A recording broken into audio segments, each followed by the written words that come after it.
La COING doit donc faire un peu plus de plaidoyer, mais tout en restant très proche à la fois du terrain et de la coopération du terrain. C'est une gageure, mais je pense qu'on peut y arriver. Je m'appelle Danielle Toulmont.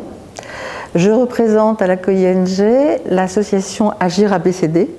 C'est une association qui regroupe 3000 retraités sur tout le territoire français qui se sont engagés pour faire de l'aide au développement. Alors, la conférence des ONG, ça a été créé, créé officiellement en 2005 et inscrite dans la charte de la francophonie. C'est la société civile francophone organisée, c'est-à-dire qu'elle regroupe 130 associations francophones et qui vont travailler pour faire connaître d'abord la société civile francophone et aussi intervenir au niveau décisionnel dans les instances de la francophonie pour apporter le point de vue des populations en fait. Alors, j'ai été présidente de la COING de 2022 à 2024. C'était une expérience très très enrichissante.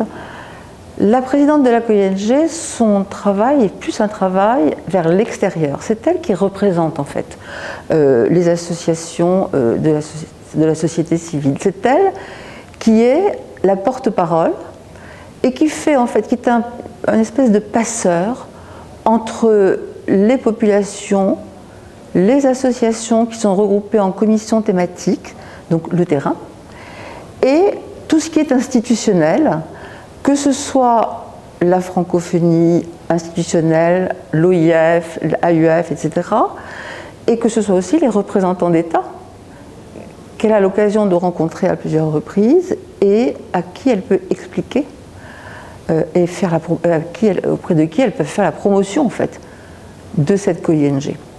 Donc elle a vraiment un rôle essentiellement tourné vers l'extérieur tout en s'appuyant sur les commissions thématiques qui, elles, sont plus proches du terrain. Alors les commissions thématiques, si vous voulez, c'est pour pouvoir mettre ensemble des associations qui travaillent sur les mêmes thèmes. Ça leur permet d'échanger, de créer des partenariats et même d'avoir des projets communs à travers ces commissions thématiques. Elles ont à leur tête un président et un vice-président, présidente ou vice-présidente, et se réunissent de façon périodique pour échanger. Donc si vous voulez, ce sont des lieux au fond de rencontres des associations. Alors la société civile rencontre de multiples défis dans l'espace francophone actuel, qui est un espace qui bouge beaucoup, dans lequel il se passe un certain nombre d'événements politiques.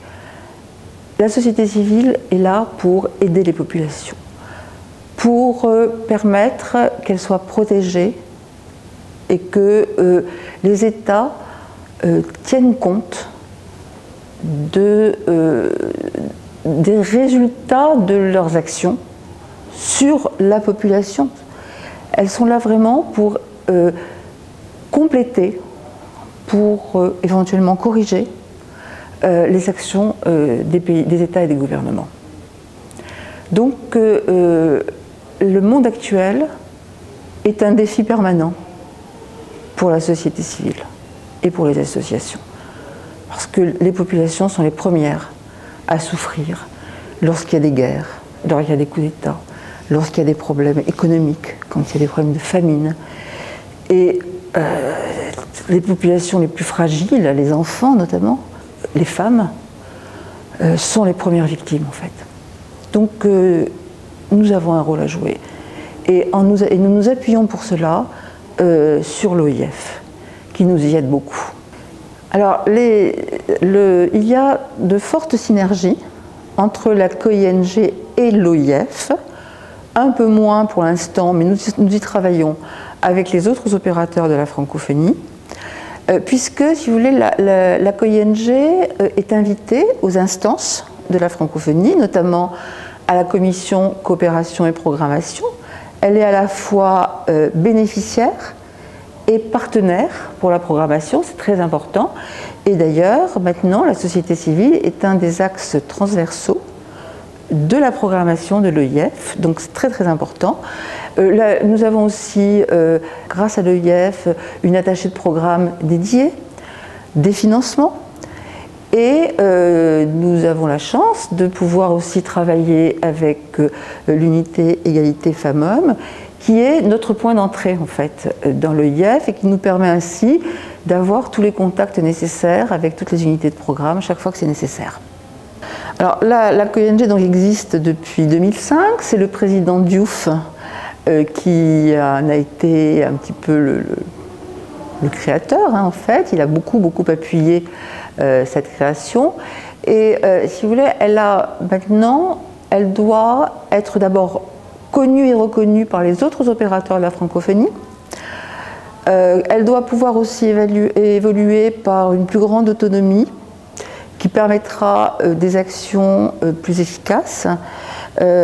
Pour cela d'ailleurs, elle s'informe auprès des autres COING, notamment celle de l'UNESCO, celle du Conseil de l'Europe, pour s'inspirer éventuellement de leur modèle et peut-être en créer un autre en fait, pourquoi pas. Et elle devra s'impliquer un peu plus, être peut-être plus impliquée dans tout ce qui est politique. C'est-à-dire qu'elle a un rôle de plaidoyer très important pour à la fois s'adresser à tel ou tel État, tel ou tel gouvernement. Ce que l'OIF ne peut pas faire facilement, elle est intergouvernementale, tandis que la COING est indépendante. Ce sont des associations et parfois, quelques plaidoyers bien construits pourraient peut-être avoir un certain impact politique. Pour l'instant, elle a surtout un rôle de coopération et je pense que la prochaine étape, ce sera ça.